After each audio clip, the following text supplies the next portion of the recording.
Welcome to the Slop Farm. Enjoy the video.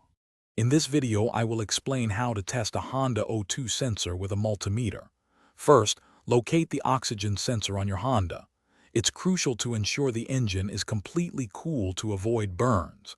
Next, carefully disconnect the sensor's electrical connector.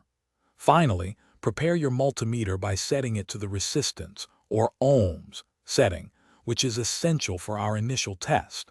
This preparation ensures safety and accuracy for the diagnostic process. Now let's test the heater circuit, which helps the sensor reach operating temperature quickly.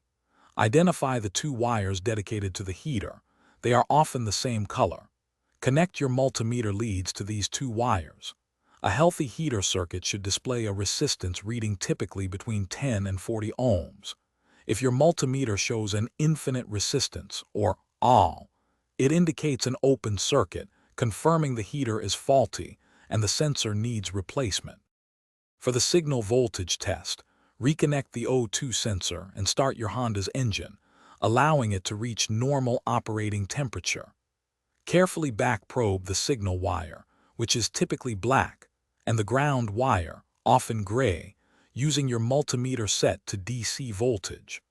A properly functioning sensor will show a rapidly fluctuating voltage between 0.1 and 0.9 volts. This fluctuation indicates the sensor is actively monitoring oxygen levels in the exhaust. Interpreting your results is key. If your multimeter shows a steady voltage or no voltage at all during the signal test, it strongly suggests a faulty sensor.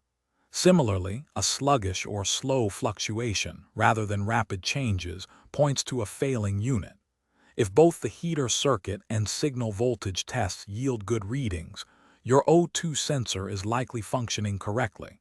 In such cases, you might need to explore other diagnostic avenues for your Honda's engine issues. Thanks for watching. Consider subscribing if we helped you today.